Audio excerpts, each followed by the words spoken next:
Bienvenido de nuevo al programa.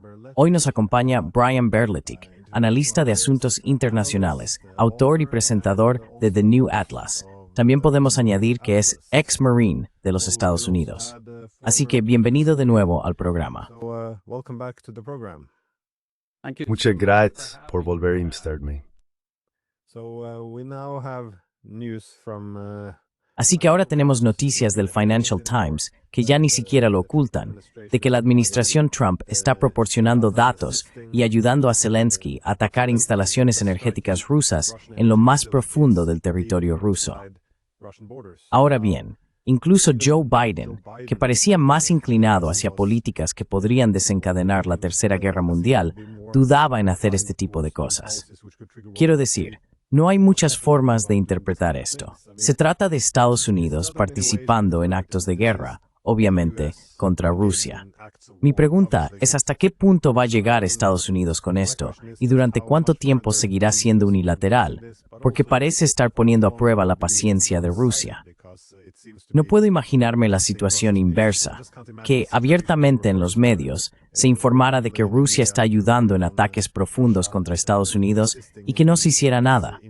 ¿Cómo evalúas esto? ¿Sos actos guerra está exigiendo?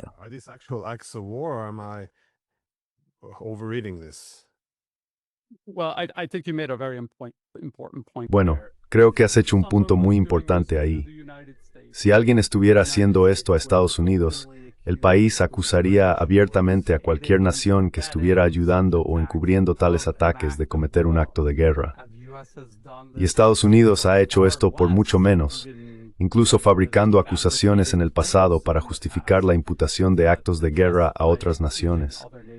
Creo que muchos estadounidenses, y la gente de Occidente en general, tienen muchas dificultades para darle la vuelta al guión e intentar verlo desde el punto de vista de la otra nación. Y si ellos nos hicieran esto a nosotros, ¿cómo nos sentiríamos? Así que creo que es muy importante que la gente lo haga, tanto los analistas como las personas comunes.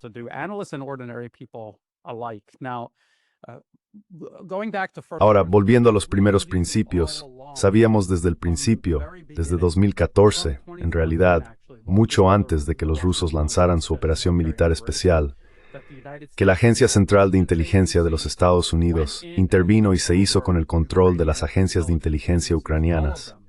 Todas ellas, las militares, las civiles, especialmente el SBU.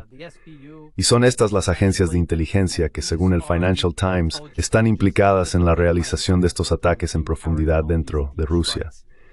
Entonces, ¿quién supervisa y facilita en última instancia estos ataques? Siempre fue la Agencia Central de Inteligencia.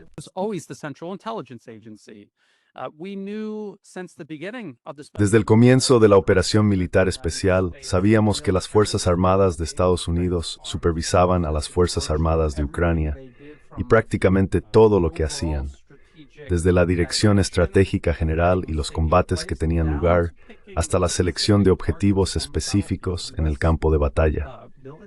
Los comandantes militares estadounidenses operaban desde Alemania.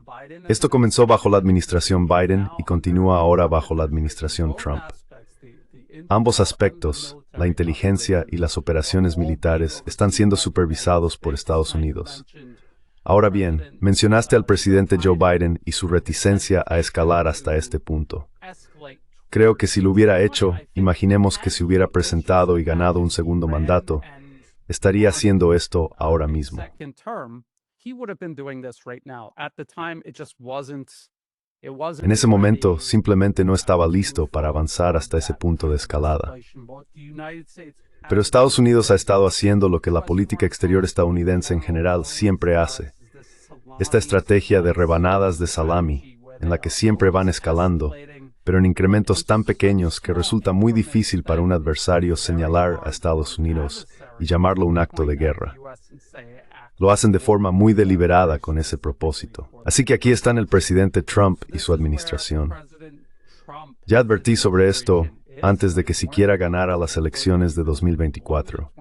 Señalé a personas como su candidato a la vicepresidencia, J.D. Vance, diciendo, vamos a congelar el conflicto.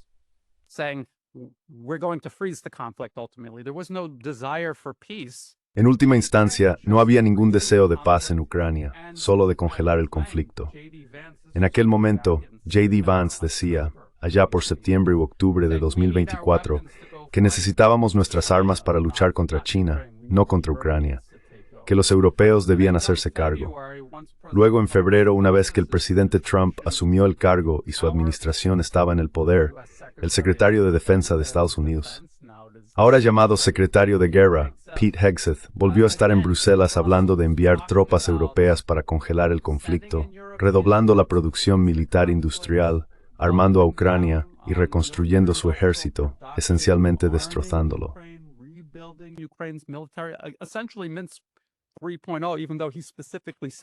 Aunque en esa declaración dijo específicamente que no era la 3.0, ¿quién le creería? Solo hay que mirar las cosas que estaba diciendo. Siempre señalé que hablaba sobre la producción energética rusa, y en ese momento se refería a atacarla. Era muy vago y ambiguo a propósito. Podría suponer que se refería a controles de precios, sanciones, aranceles, cosas así. Pero ahora podemos ver con nuestros propios ojos los ataques con drones contra la producción energética rusa en el interior de Rusia, facilitados por la inteligencia, vigilancia y reconocimiento estadounidenses, ISR. Así que ahí es donde estamos ahora, una escalada constante en una guerra de Estados Unidos contra Rusia, simplemente librada a través de Ucrania.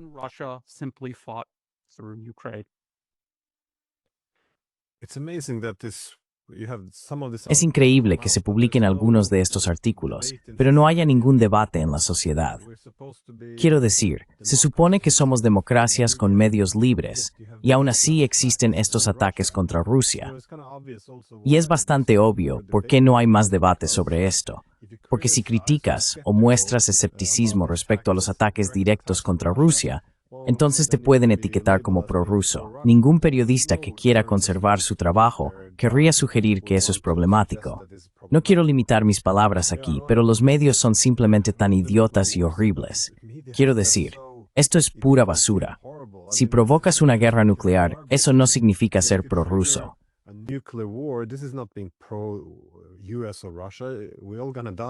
Es Unidos o Rusia. Todos vamos a morir, en la práctica, en un holocausto nuclear.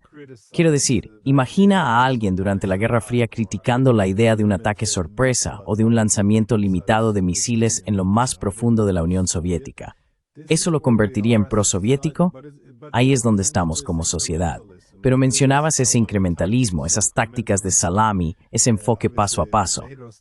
Obviamente, la OTAN también ha hecho esto a lo largo de los años, en lo que respecta a la defensa antimisiles, la expansión, bueno, en todo. Y también lo hacemos en los medios, donde acabamos en una situación en la que, sí, por supuesto que estamos atacando a Rusia, pero no de forma directa. Ya sabes, solo estamos ayudando a la gente a defenderse.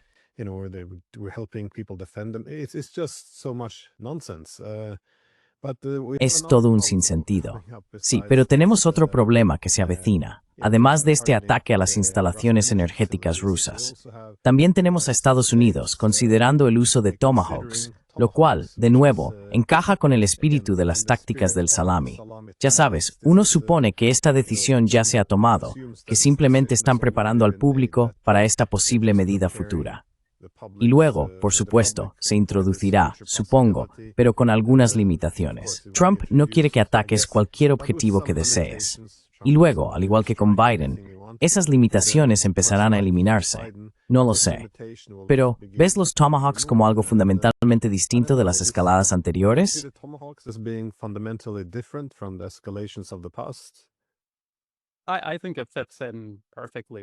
Creo que encaja perfectamente con lo que han hecho los Estados Unidos.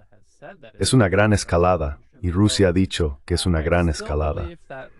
Aunque sigo creyendo que Rusia intentará evitar, durante el mayor tiempo posible, aunque pueda ser inevitable, una confrontación directa con Europa o con los Estados Unidos. Creo que quieren evitar eso todo lo posible. Pero el misil de crucero Tomahawk se lanza normalmente desde barcos en el mar o desde submarinos, aunque han estado trabajando en una versión de lanzamiento terrestre. Esta es precisamente la razón por la que la administración Trump abandonó el tratado INF en primer lugar durante su primer mandato. left the INF Treaty in the first place during his first term, and then all throughout the rest of his. Y luego, durante el resto de su mandato y los 4 años de la administración Biden, comenzaron a desarrollar y desplegar el misil Typhoon, un sistema de misiles de crucero lanzado desde tierra. También dispara misiles de defensa aérea SM-6, que son misiles navales de defensa aérea. Pero la gente ha estado diciendo que el Typhoon es muy engorroso, y tienen razón, y desplegarlo en Ucrania sería algo desastroso. Limitaría gravemente lo que Ucrania podría hacer con estos misiles. Es probable que Harris encontrara más pronto que tarde y destruyera los lanzadores.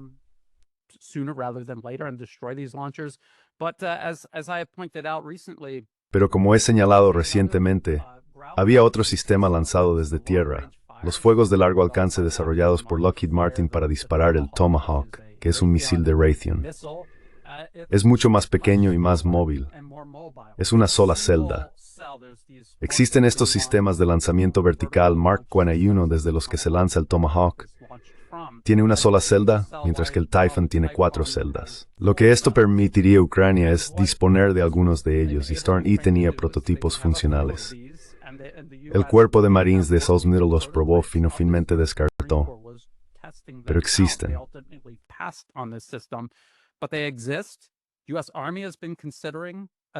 El ejército de Estados Unidos ha estado considerando y utilizarlo para complementar el lanzamisiles Typhoon. Así que si Estados Unidos envía Tomahawks a Ucrania, diría que este es el candidato más probable. Es un sistema más móvil y más fácil de ocultar.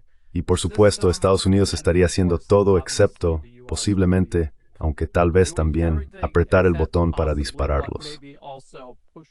Una vez más, casi todo lo que hace Ucrania es simplemente Estados Unidos luchando contra Rusia a través de intermediarios ucranianos.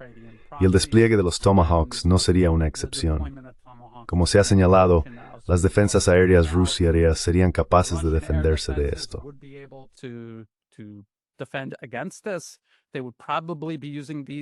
Probablemente las utilizarían para atacar instalaciones de producción de petróleo y energía en el interior de Rusia. Intentarían evitar los objetivos más fuertemente defendidos por los sistemas de defensa aérea rusos. No podrían desplegar muchas de estas armas porque, de nuevo, lo que Estados Unidos está haciendo es mantener a Rusia ocupada en Ucrania. Quieren centrar sus recursos en China.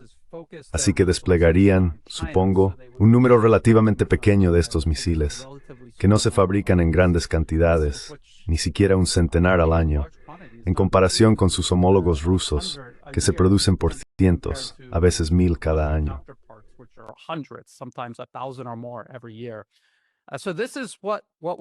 Así que esto es lo que estamos viendo. Es una escalada. No va a cambiar la trayectoria del conflicto, pero aumentará el coste para Rusia. Atará más a Rusia y elevará su coste. La gente tiene que recordar que a Estados Unidos no le importa Ucrania. Esto no trata de que Ucrania gane.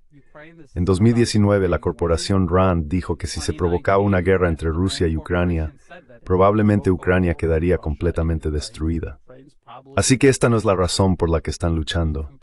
Están luchando para aumentar el coste lo máximo posible para Rusia, y el despliegue de misiles Tomahawk contribuye al objetivo.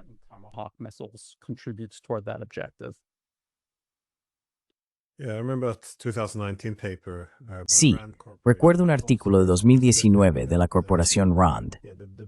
Decía muy claramente que el beneficio de aumentar la intensidad y tener un enfrentamiento más directo es que puede desgastar a los rusos. La desventaja es que si Rusia empieza a ganar y a tomar territorio estratégico, entonces el cambio estratégico será a favor de Rusia. Así que, mientras se pueda mantener la guerra estática y hacer que ucranianos y rusos se maten entre sí, es una victoria. Una vez que los grandes territorios empiecen a pasar a manos de Rusia, dándole una ventaja estratégica frente a Estados Unidos, entonces se convierte en una mala guerra. No significa que haya que terminarla, pero sí que hay que volver a congelar las líneas del frente.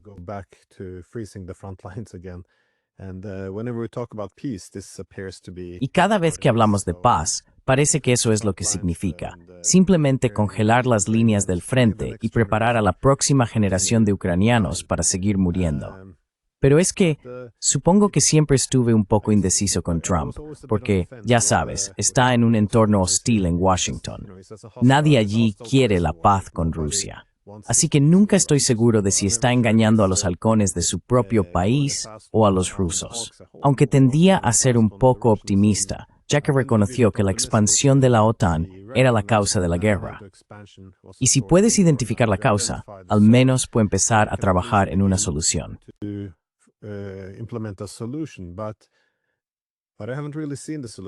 Pero en realidad no he visto la solución.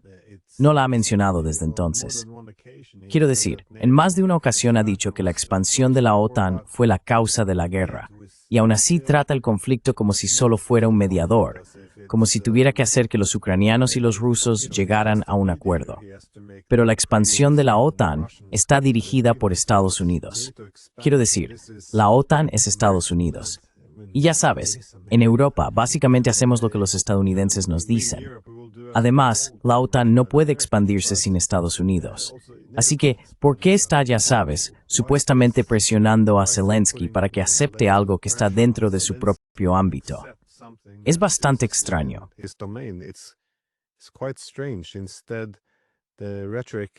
En cambio, la retórica, de forma constante supongo, desde que llegó al poder, era que había que llevar a los rusos a la mesa de negociación.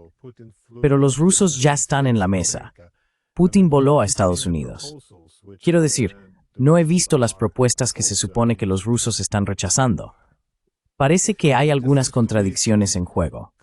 Si reconoces que la expansión de la OTAN fue el origen de la guerra, pero Estados Unidos no tiene ningún papel en hacer concesiones, ¿cómo se supone entonces que la paz va a surgir de presionar a Rusia, atacando su energía, matando a más soldados rusos? Quiero decir, ¿en qué momento esto deja de ser lo mismo que hizo Biden? Es muy difícil de ver.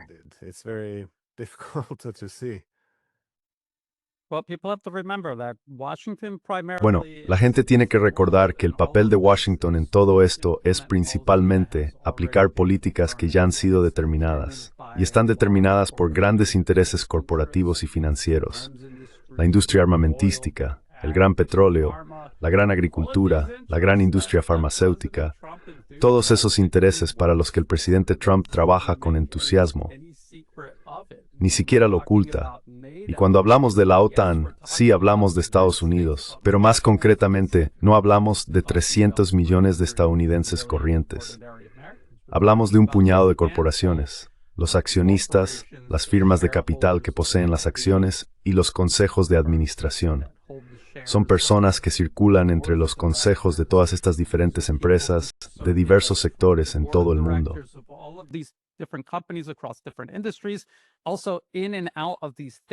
Además, dentro y fuera de esos laboratorios de ideas que financian las corporaciones y que en realidad elaboran la política exterior e interior de Estados Unidos, esas personas también entran y salen del gobierno.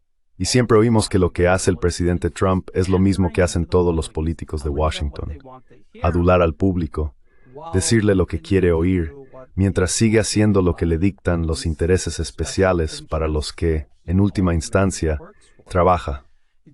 Se sienta ahí y habla constantemente, por ejemplo, de George Soros, ese hombre del saco al que el presidente Trump convierte en chivo expiatorio.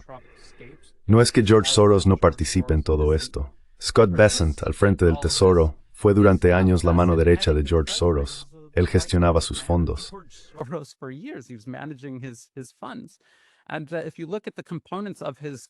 Y si observas a los miembros de su gabinete ahora y durante su primera administración, todos eran neoconservadores belicistas, indistinguibles de los de la administración Trump, los 8 años de Obama e incluso los 4 años de Biden. Son personas diferentes, pero representan exactamente los mismos intereses especiales. Por eso nunca cambia nada. En Washington, si quieres saber lo que va a pasar, tienes que leer esos documentos de política. Esos documentos están financiados por esas grandes corporaciones. Equipos de abogados transforman esos documentos, que representan un consenso entre esos intereses, en proyectos de ley, y los llevan a Washington los grupos de presión para que se aprueben. Luego, el trabajo de personas como el presidente Trump y los miembros del Congreso es vender esta agenda al pueblo estadounidense, convencerles de que los intereses de grandes corporaciones son en realidad los intereses del pueblo estadounidense. Are the actual interests of the American people. And we've watched this happen time. Y hemos visto que esto ocurre una y otra vez. ¿Cuántas veces? Casi todas las administraciones del siglo XXI se han presentado con la promesa de poner fin a las guerras interminables, solo para continuar con todas las guerras que heredaron y comenzar varias nuevas. El presidente Trump hizo esto durante su primera administración y ahora lo está haciendo de nuevo en la segunda. Así que realmente no es ninguna sorpresa. El problema es que la gente quiere creer. Entienden que algo va mal. Quieren creer que alguien va a solucionarlo y que la forma de hacerlo, porque se les ha dicho desde que eran niños en la escuela, es votando. Pero podemos ver que no es un agente de cambio.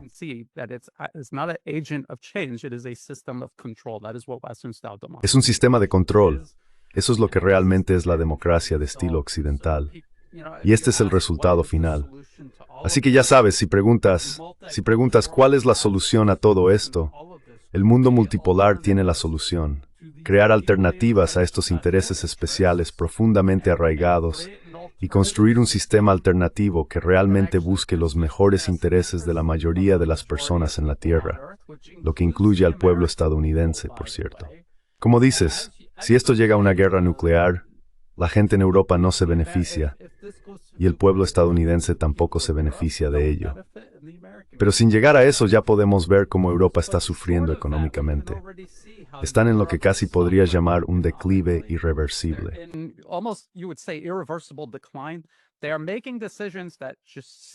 Están tomando decisiones que simplemente no representan sus propios intereses, porque Estados Unidos los ha capturado políticamente y sirven a los intereses de Washington a expensas de los intereses del pueblo europeo. Y en cierto modo es exactamente lo que está ocurriendo en Ucrania. La gente dice que Europa no va a seguir con esto porque no responde a sus mejores intereses. Pero mira a Ucrania. Así es como funciona realmente. Estos países están políticamente capturados por intereses especiales en Estados Unidos, del mismo modo que el propio gobierno estadounidense está, en cierto modo, capturado por o refleja esos mismos intereses. Y por eso las cosas no van a cambiar mientras sigamos alimentando este sistema, en el que votas y luego te mienten y decepcionan constantemente.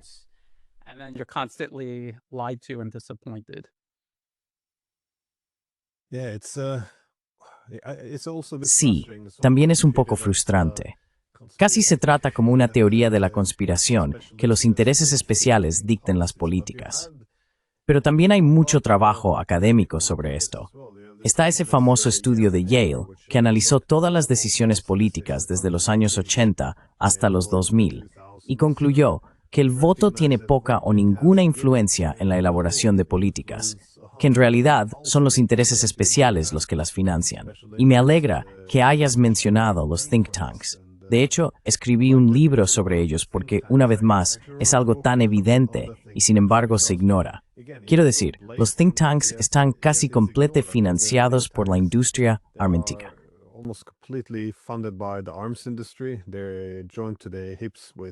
Están estrechamente vinculados a agrupaciones militares, alianzas como la OTAN. Y también se ve su influencia en los medios. ¿Hasta qué punto pueden apartar a los periodistas de verdad y redactar los artículos que moldean la percepción pública? Es abrumador. Se observa que casi todos los altos cargos en el poder están afiliados a una de estas ONG. Es como una puerta giratoria. Tienen un lugar donde sentarse y mantenerse relevantes cuando no están en el cargo. Y cuando vuelven al cargo, siguen conservando la beca, como siempre la llaman. Así que tienes a gente en el gobierno, a los medios diciendo al público lo que debe pensar y a la información que se les da a los políticos, que además también están comprados.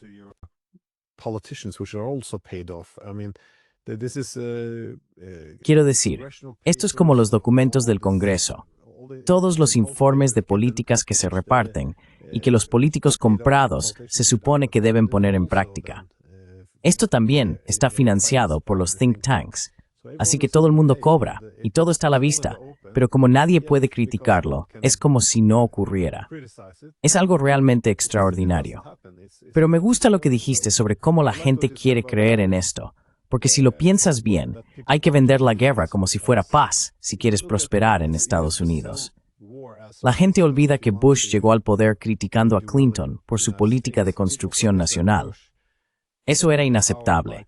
Estados Unidos no debía involucrarse en la construcción de naciones.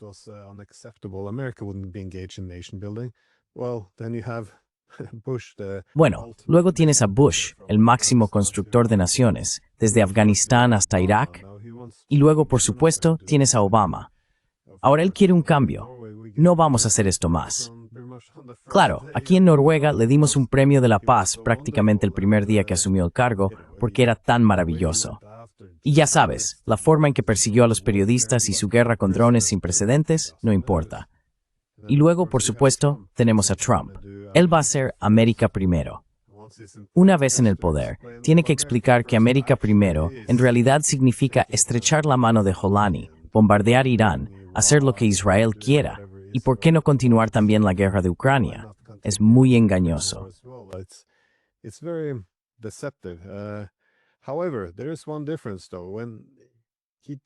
Sin embargo, hay una diferencia. Es bueno con el marketing. Quiero decir, cuando ataca a Rusia, dice que es un mediador. Cuando apoya el genocidio en Gaza, de nuevo, es un mediador. Está reuniendo a Israel y a los palestinos. Cuando bombardea los reactores nucleares de Irán, otra vez tiene la audacia de decir que puso fin a la guerra. Esta también fue su guerra. Pero también es el mediador. Ahora quiere un acuerdo nuclear porque las armas nucleares son realmente peligrosas. Pero fue él quien se retiró del INF y nos llevó a este punto de posible intercambio nuclear. Quiero decir, esto es bastante extraordinario. ¿Pero ves algo realmente diferente en Trump?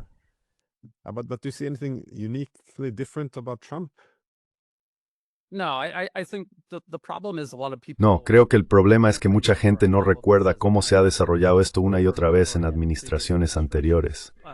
La gente decía, bueno, es estupendo que el presidente Trump al menos esté hablando con el presidente Putin y los rusos. Pero después de la guerra entre Georgia y Rusia de 2008, que Estados Unidos provocó, derrocaron al gobierno de Georgia, lo convirtieron en un ariete y luego hicieron que atacaran a las tropas rusas. No hay ingenturas en la conborfer solo ucranianos. Y que so, reste es en for, registang aplastor seno, entonces y un reinicio.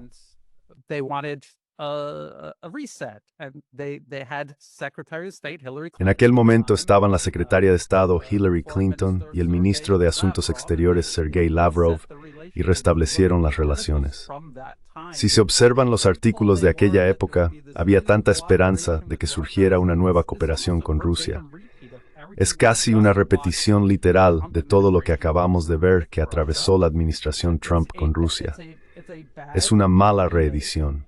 Y ya estamos en el punto en que vemos cómo se derrumba esa fachada y la verdadera naturaleza de Estados Unidos, siempre con una continuidad en su agenda, sigue avanzando. Así que esto es lo que la gente debe tener presente.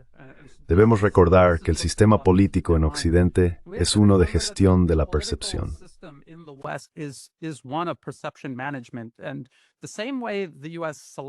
Y del mismo modo que Estados Unidos avanza paso a paso hacia la escalada contra, digamos, Rusia, Irán o China, también lo hace gradualmente cuando se trata de moldear la percepción pública. Si pasaran de un extremo al otro demasiado rápido, la gente se daría cuenta. Lo hacen de forma muy gradual. Mira dónde estamos con Venezuela.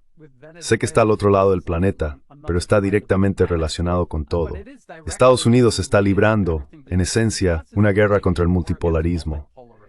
Y Venezuela es un país cercano, un socio tanto de Rusia como de China, al que a Rusia y a China les resultaría muy difícil defender.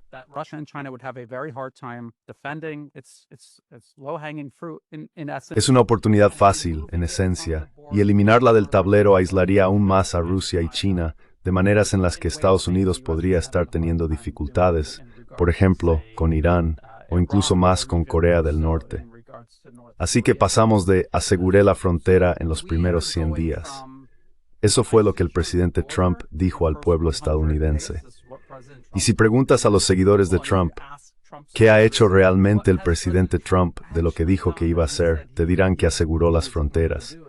Y sin embargo, has convencido a esas mismas personas de apoyar una posible guerra con Venezuela porque supuestamente Venezuela está inundando las fronteras estadounidenses con drogas. ¿Cómo es eso posible?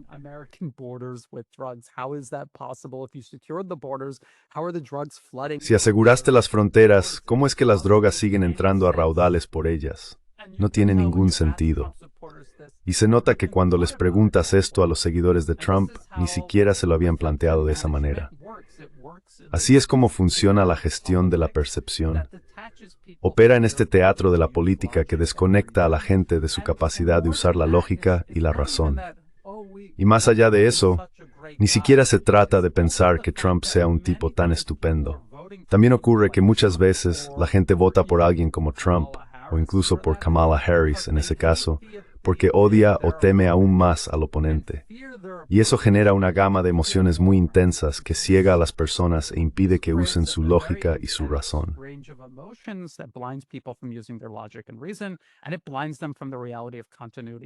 Les ciega ante la realidad de la continuidad de la agenda. Y por desgracia, funciona muy bien. Ha funcionado durante décadas y décadas. Podemos ver a Estados Unidos y Europa utilizando esto. Todavía oigo a gente decir, bueno, en Europa hay partidos en Francia y Alemania que se oponen a todo esto y están ganando popularidad. Si llegan al poder, van a cambiarlo todo. No, no lo harán. Van a hacer exactamente lo que hizo Trump. Están vendiendo esto. Todo se trata de la de la percepción, de la gestionar datos por la indignación.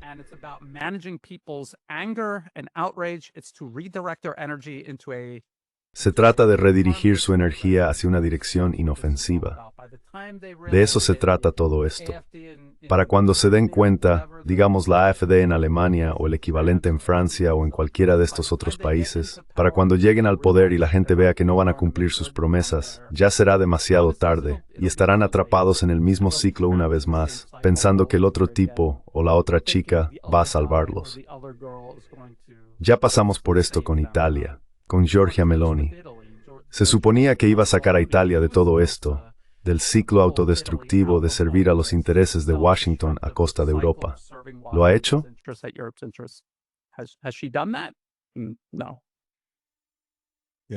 No. Sí. Hace poco hablé con un embajador italiano que dijo que en Italia a veces se refieren a ello como la Meloni de después de las elecciones y la Meloni de antes de las elecciones, porque son dos personas diferentes. Sí, y la gente que la apoyó, ya sabes, puede que esté un poco decepcionada. La gente que se opone a ella teme que, Dios mío, nos lleve en una dirección completamente distinta.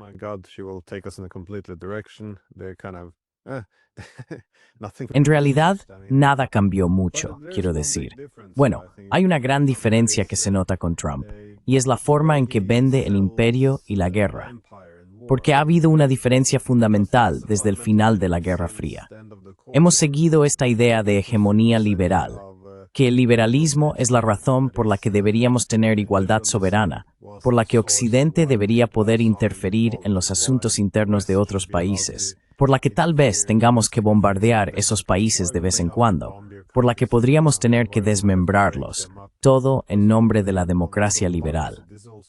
Esta es también la razón por la que reclamamos no solo el derecho a gobernar, sino la responsabilidad de hacerlo, porque supuestamente estamos protegiendo a otros pueblos de sus propios gobiernos.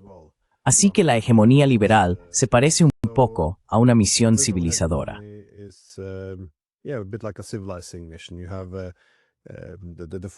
Tienes el marco que explica por qué esto se considera legítimo.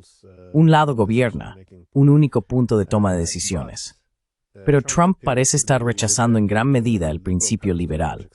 Creo que probablemente haya una preocupación genuina por el desacoplamiento del Estado-nación, el wokeísmo, el Estado profundo arraigado en estas ideas. Sin embargo, me alegra que hayas mencionado Venezuela, porque no parece insistir mucho en los derechos humanos, ni en todo eso cuando habla. Quiero decir, es muy claro, quiero su petróleo. Pero si no se trata del petróleo, entonces surge esta idea de que, bueno, Maduro es en realidad un capo de la droga. No estamos atacando a un país, estamos combatiendo el crimen. Así que no estamos bombardeando embarcaciones, solo deteniendo el tráfico de drogas. Pensé en el Premio de la Paz. Quería conocer tu opinión sobre esto, porque, por supuesto, lo otorgan los noruegos, y en esta parte del mundo realmente quieren volver a integrar a Estados Unidos en la hegemonía liberal.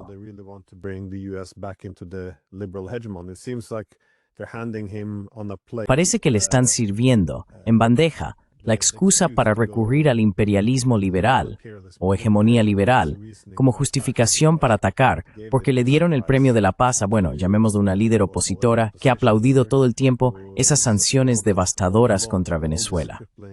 Esas sanciones han provocado decenas de miles de muertes, la huida de personas del país, y además ella ha mostrado mucho entusiasmo y apoyo al despliegue militar estadounidense a lo largo de su costa.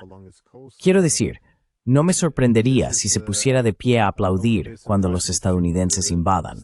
Esto es distinto de lo que habría hecho Trump, porque él habría señalado el petróleo y el narcotráfico. Pero parece que los europeos están intentando atraerlo a nuestro lado, sugiriendo, bueno, ya sabes, puedes hacerlo por la democracia. Tenemos la última activa aquí, para ahora sumarte a nuestro razonamiento. No estoy seguro de votar. Reasoning. I'm not sure if you see it in a different way. I tend to stand completely on Tiendo a situarme completamente fuera y observar desde fuera, no como conservador ni como liberal. Y lo que veo es una estrategia de tensión y más aún de marca. Tienes una gran corporación como por ejemplo Unilever y piensas en todas las filiales que tiene y en todos los mercados objetivo a los que se dirigen con esas filiales. Incluso se dirigen a personas a las que puede que no les guste Unilever, pero lo marcan de tal manera que quizá no te des cuenta a menos que mires detenidamente el envase. Y eso es, en realidad, lo que son el conservadurismo y el liberalismo en la política occidental. Una estrategia de marca del mismo, es que Estado profundo, los mismos intereses especiales. Simplemente se dirigen a diferentes sectores del público.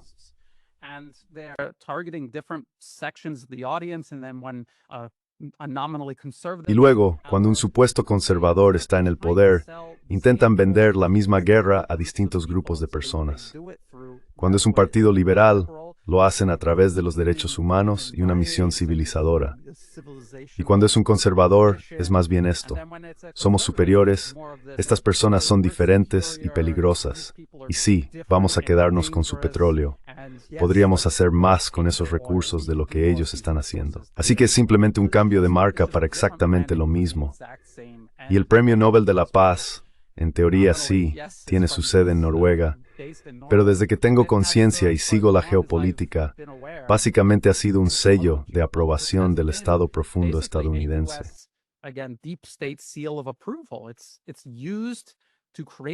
Se utiliza para crear la ilusión de legitimidad de todas esas herramientas del imperio estadounidense. Aung San Suu Kyi, por ejemplo, ella lo ganó. Eso fue para crear una especie de aura casi santa a su alrededor, vendiendo el cambio de régimen en Myanmar, aquí en el sudeste asiático. Mencionaste al presidente Barack Obama. Él ni siquiera hizo nada, y lo obtuvo, y continuó todas las guerras. De hecho, amplió todas las guerras que heredó y comenzó varias nuevas. Mencionaste la guerra con drones, que según documentos filtrados, en ciertos periodos mató al 90% de civiles inocentes. Ni siquiera estaba matando a los supuestos terroristas. Y así sigue una y otra vez.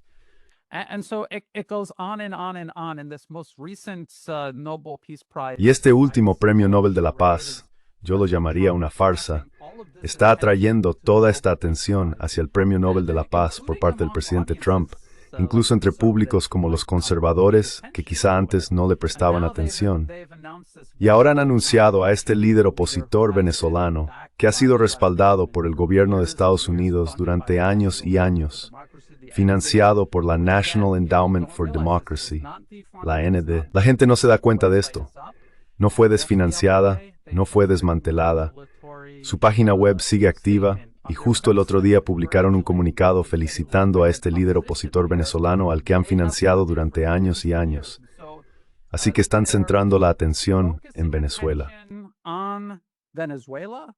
President Trump attracted attention to this. El presidente Trump atrajo la atención hacia este Premio Nobel de la Paz entre personas que normalmente lo ignorarían. Y ahora se puede ver lo que están haciendo. Están construyendo consenso para esta guerra de cambio de régimen en Venezuela. Una vez más, supuestamente es para detener el flujo de drogas en las fronteras que el presidente Trump afirma haber asegurado ya. Y antes de eso, recordamos que dijo, sí, quiero el petróleo, es un dictador, es un socialista malvado. Todo esto, sea lo que sea que crea que tiene que decir para vender esta guerra, es lo que va a decir hoy. Y aquí es donde estamos ahora en términos de fabricar consentimiento. Creo que para eso se ha utilizado el Premio Nobel de la Paz durante años y años. Y para eso lo han vuelto a usar ahora.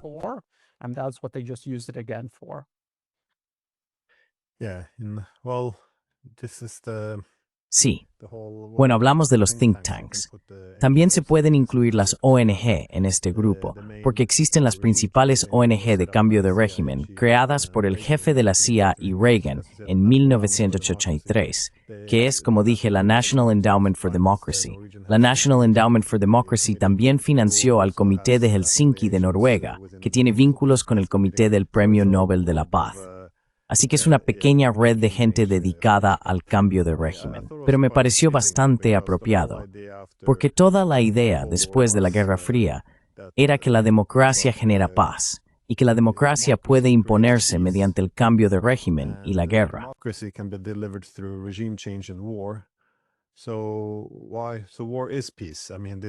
Entonces, ¿por qué entonces la guerra es la paz? Quiero decir, así es como se crea la paz, enviando a nuestro ejército para establecer una democracia. Y como vemos a menudo, las figuras de la oposición que elegimos en Bielorrusia y en otros lugares rara vez tienen apoyo democrático. Simplemente siguen la línea, un poco como en Moldavia, y también como las personas que quieren destituir en Georgia. Pero no, parece que, aún así, todo el esfuerzo está teniendo algunas dificultades. ¿Creéis que van a poder frenar el momento multipolar o todavía está en el aire?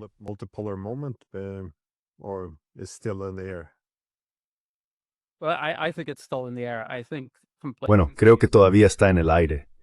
Creo que la complacencia es extremadamente peligrosa. Mucha gente ahora mismo está mirando el conflicto en Ucrania y diciendo, mira la producción militar industrial estadounidense y occidental. Mira la producción militar industrial rusa. Ni siquiera hablemos de China o Corea del Norte, de cómo China podría estar ayudando a Corea del Norte y en última instancia ayudando a Rusia en el proceso. Solo con mirar eso, la gente dirá, así que eso lo decide. Estados Unidos no va a poder hacerlo. El problema es que hay que mirar el panorama completo.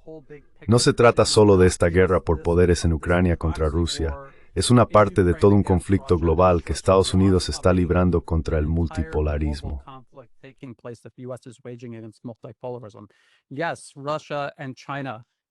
Sí, Rusia y China pueden protegerse militarmente en gran medida, y económicamente han asegurado su espacio informativo, algo de lo que siempre hablo.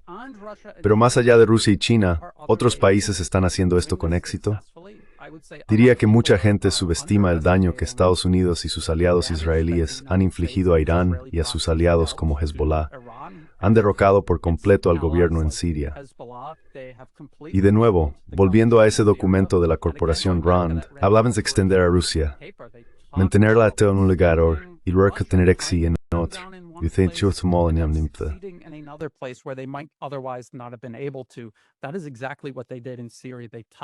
Eso es exactamente lo que hicieron en Siria. Atraparon a Rusia en Ucrania y luego trasladaron sus recursos a Siria para intentar un cambio de régimen allí de nuevo. Rusia lo detuvo y en esencia congelaron el conflicto mientras protegían al gobierno allí.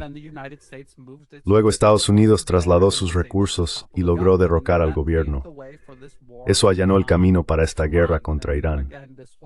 Y de nuevo, todo este conflicto entre Israel y Hamás es otra estrategia de tensión, en la que Estados Unidos dirige esencialmente a ambos como apoderados para crear condiciones en toda la región que nos llevaron a esta guerra con Irán en primer lugar. that led us into this war with Iran in the first place. I warned about that just a day or two after October. Advertí sobre eso apenas 1 o 2 días después del 7 de octubre. Lo que la gente tiene que entender es que sí, Estados Unidos tiene un déficit militar industrial.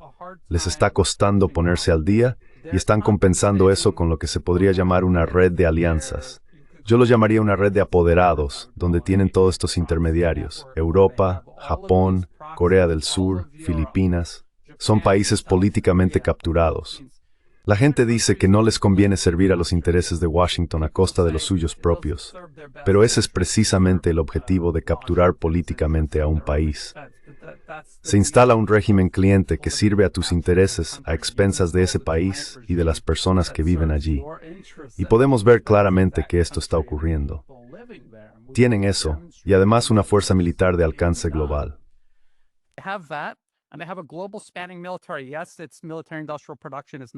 Sí, su producción militar industrial no está al mismo nivel que la de Rusia o China, pero puede moverse por el mundo de maneras en que Rusia y China no pueden. Y están aprovechando esa ventaja. Esta combinación de ventajas, la capacidad de llegar hasta y el monopolio que tienen sobre el espacio informativo en todo el mundo, salvo quizá en lugares como Rusia y China, su capacidad de penetrar en un país, manipular la percepción pública, volver a la gente en contra de sus propios intereses, instalar un régimen cliente en el poder y capturar políticamente ese país también, incorporándolo a su red de alianzas. Esto es lo que están haciendo con la esperanza de inclinar el cambiante equilibrio de poder de nuevo a su favor, de vuelta a la hegemonía unipolar de Estados Unidos.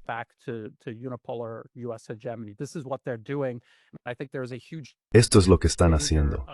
Creo que existe un enorme peligro de que tengan éxito en esto, de que logren aislar a Rusia y a China al volcar a los países intermedios, porque Rusia y China no pueden defenderlos, del mismo modo que Rusia no pudo defender a Siria. Como podemos ver, Estados Unidos sigue derrocando gobiernos. En Nepal acaban de derrocar al gobierno justo en la frontera con China, justo en la frontera con la India, y Rusia y China no pudieron hacer nada para impedirlo. Así que esto sigue siendo un gran peligro. Creo que es un conflicto intenso y no creo que sea posible decir de una manera va a terminar. Y advierto firmemente contra cualquier sensación de complacencia en este asunto.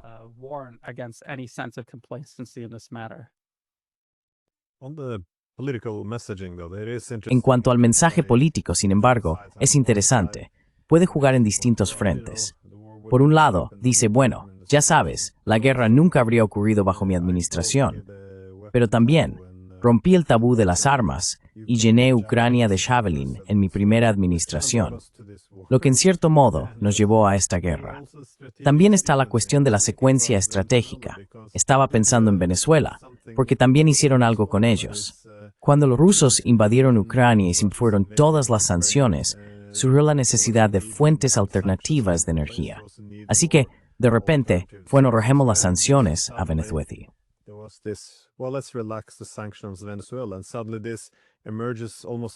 Y de repente esto surge casi como una iniciativa de paz. Como ya sabes, repararemos nuestros lazos, nos llevaremos bien. Pero por supuesto, es temporal, solo mientras te adaptas a las nuevas sanciones. Y ahora, por supuesto, ¿qué ha cambiado entre entonces y ahora en cuanto a lo que ocurre en Venezuela? No ha pasado nada. La única variable que cambió fue el acceso a la energía. Así que ahora, por supuesto, pasaron de sancionar a Venezuela a mejorar algunas relaciones. Y ahora, por supuesto, tiene que haber un cambio de régimen. La paz, el mensaje político, todo parece estar impulsado por la misma variable independiente, que desde luego no tiene nada que ver con la paz.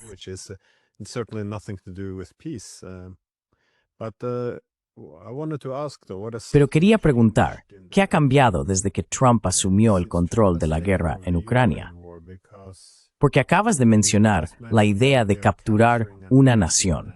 Y de nuevo, si uno se fija en lo que ha sido confirmado por los medios de comunicación principales, The Washington Post, The New York Times, en 2014, después del golpe, que por cierto no fue apoyado por la mayoría de los ucranianos, el primer día supimos que la CIA empezaba a hacerse cargo de la inteligencia ucraniana, reconstruyéndola desde cero para asegurarse de que ya no fuera favorable a Rusia.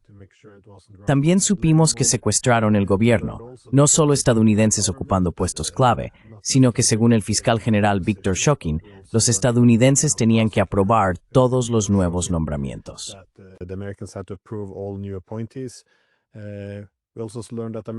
También supimos que Estados Unidos estaba asumiendo la planificación militar desde Alemania. Son ellos quienes dirigen la guerra.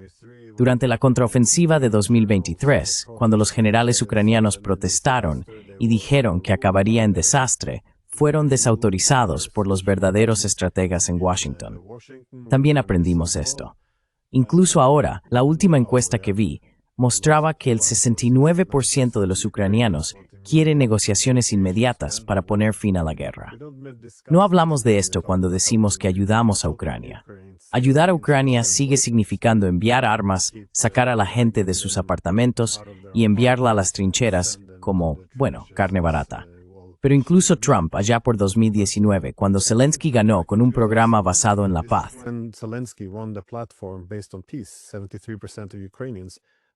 el 73% de los ucranianos votó por esto, aplicar los acuerdos de Minsk y restablecer las relaciones con Donbass y Rusia para lograr la paz. Esto fue anulado, una vez más, por ONG financiadas y respaldadas por Estados Unidos, llamémoslas extremistas de derechas. Si retrocedemos a 2014, sé que tenemos que fingir que la invasión rusa fue no provocada. De lo contrario, te acusan de apoyarla y yo perdería mi trabajo. Pero supongamos hipotéticamente que no fue no provocada. Quiero decir, ¿qué ha cambiado realmente desde 2014? ¿Está Trump haciendo algo significativamente diferente? Sé que está enviando menos armas, pero también es cierto que hacia finales de 2024, el propio Biden tuvo que enviar municiones de racimo porque se quedaron sin armas. Entonces, ¿se trata simplemente de reconocer una escasez temporal?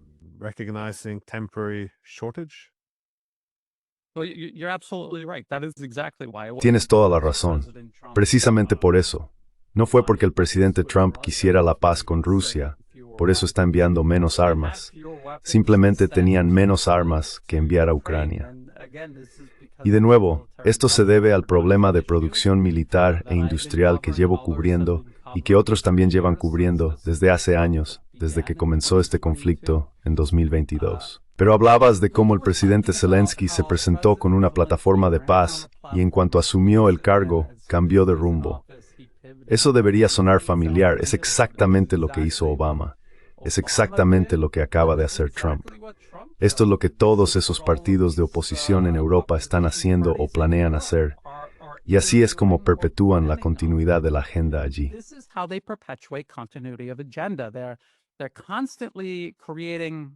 Están creando constantemente división, distracción y falsas esperanzas para que la gente las persiga, de modo que nunca lleguen a ponerse de acuerdo y se den cuenta de que no se trata de izquierda o derecha. Se trata de esos intereses especiales que nos engañan una y otra vez. Están engañando a la gente de la izquierda y de la derecha, haciéndonos pelear entre nosotros en lugar de unirnos todos y luchar por nuestros propios intereses. Existe un terreno común entre todas estas personas y están siendo deliberadamente distraídas de él. Así es como perpetúan la continuidad de su agenda, haciendo esto constantemente. Lo hacen en los países objetivo que han capturado y lo hacen en todo el occidente colectivo sobre el que ya gobiernan sin una oposición real.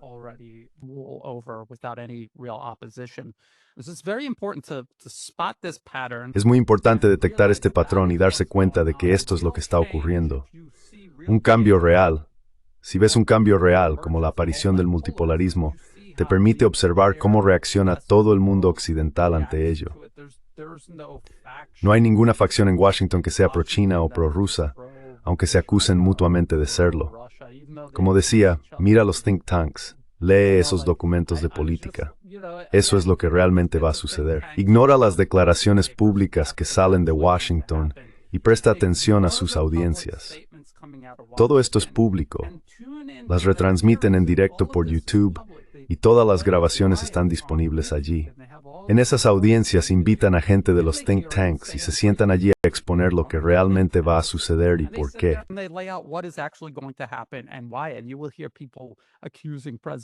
Y oirás a la gente acusar al presidente Trump de ser pro-China. Y cuando el presidente Biden estaba en el cargo, también lo acusaban de ser pro-China. Todo es para crear la ilusión de que no se está haciendo lo suficiente y de que necesitamos escalar aún más. Consiguen que al menos la mitad de la población lo crea bajo un presidente y luego consiguen que la otra mitad lo crea cuando cambian los papeles y el proceso vuelve a empezar. Así que es muy importante ver a través de este juego y entender que, una vez más, esto no es un agente de cambio. La democracia occidental no es un agente de cambio ni de autodeterminación. Es un sistema de control, uno que mantiene la continuidad de la agenda.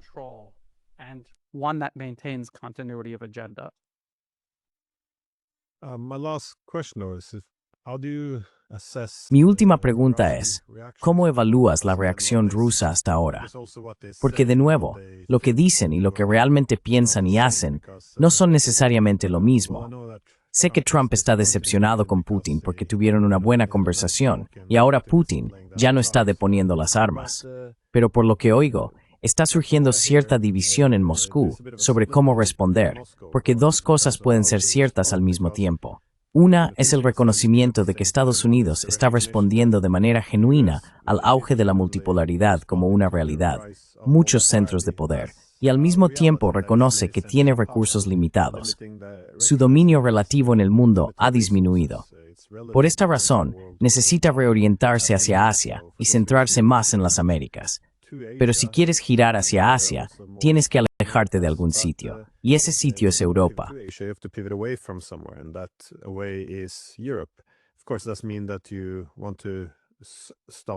Por supuesto, eso no significa que quieran detener las guerras o que haya demasiada paz en Europa, sino que quieren externalizar la guerra a los europeos. Esta es también la razón por la que a veces resulta desconcertante para el grupo de América Primero. ¿Por qué Trump pide paz en Europa, pero al mismo tiempo dice que todos deben gastar el 5% de su PIB en el ejército? Así que, una vez más, los europeos tienen que hacerse cargo de la lucha contra Rusia. Desde la perspectiva rusa, esto parece una victoria en sí misma, porque si Estados Unidos reduce su presencia en Europa, eso disminuiría la amenaza en las fronteras occidentales de Rusia.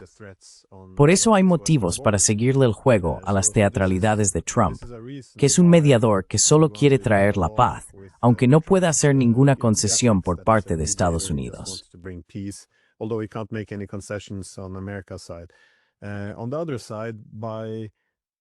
Por otro lado, al aceptar toda esta teatralidad de que él es un mediador, también se permite el fortalecimiento de Trump.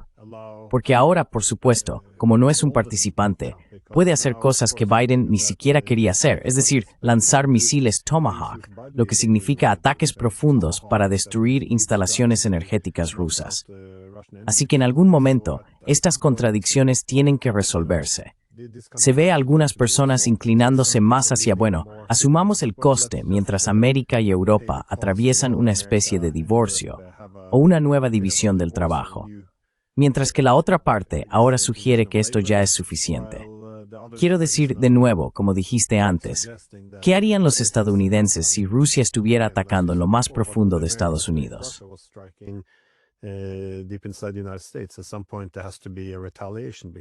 En algún momento tiene que haber represalias, porque esto abre la puerta, por ejemplo, a que los alemanes puedan pensar ahora, es temporada abierta contra Rusia, podemos enviar nuestros misiles Taurus, ¿por qué no incluso apuntar al Kremlin? Rusia no hará nada, no tienen líneas rojas.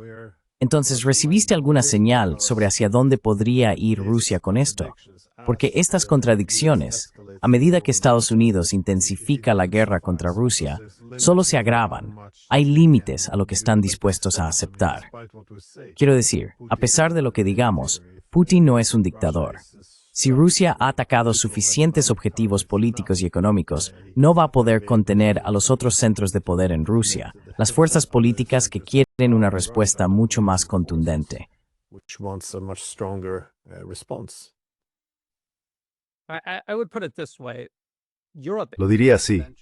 Europa es, a todos los efectos, una extensión de Estados Unidos. Es simplemente una extensión de Estados Unidos. Así que a medida que Estados Unidos orienta sus recursos hacia Asia, Europa sigue ahí y sigue siendo una extensión de Estados Unidos. Esos generales van a permanecer en Alemania, no van a ir a Asia. La CIA va a seguir sobre el terreno en Ucrania. Sigue siendo en esencia Europa, una guerra por delegación de Estados Unidos librada contra Rusia a través de Ucrania. Creo que el verdadero cambio que estamos viendo tomar forma es que reconocen que Ucrania se está agotando. Podría producirse un colapso de la capacidad de combate de Ucrania y quieren que Europa llene ese vacío. Por eso estamos viendo que todas estas provocaciones aparecen de repente.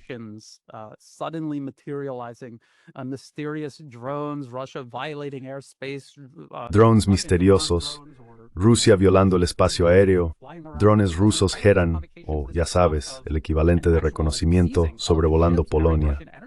Todas estas provocaciones, esta conversación sobre la posibilidad de incautar barcos que transportan envíos de energía rusa, esto es una enorme escalada a nivel europeo.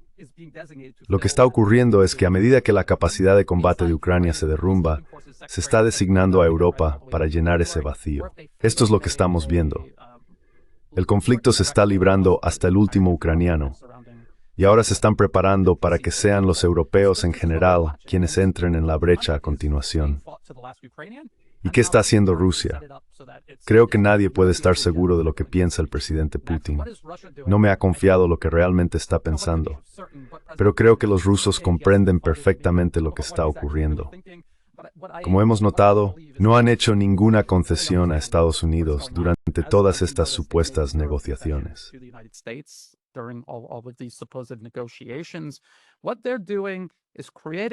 Lo que están haciendo es crear una salida para Estados Unidos y sus aliados europeos, no para lo que está ocurriendo ahora, sino para cuando Rusia siga combatiendo y ganando el conflicto sobre el terreno en Ucrania. Van a seguir haciéndolo. No han dado ninguna señal, ningún indicio de detenerse. Su capacidad militar e industrial sigue expandiéndose de forma exponencial. Están llevando a cabo casi tantos ataques con misiles y drones, a veces muchos más, que al comienzo del conflicto. Y eso fue cuando disponían de enormes reservas de misiles y municiones que habían acumulado durante años. Ahora, esto es lo que realmente están produciendo mes a mes.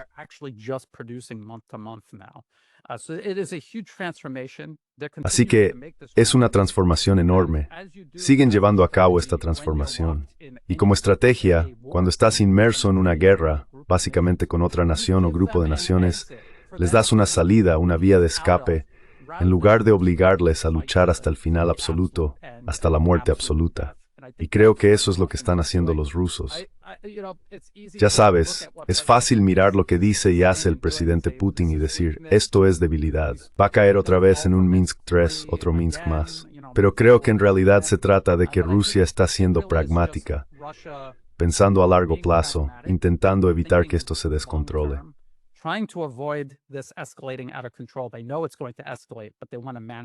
Saben que esto va a escalar, pero quieren gestionar cómo lo hace y quieren mantener la ventaja mientras ocurre. Creo que han hecho un muy buen trabajo en eso y creo que seguirán haciéndolo. Pienso que China está siguiendo una estrategia muy similar.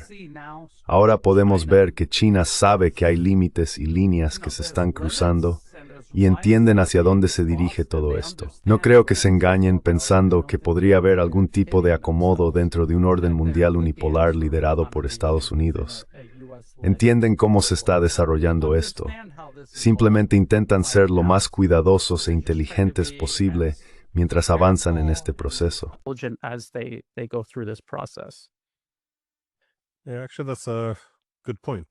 Sí, en realidad, ese es un buen punto.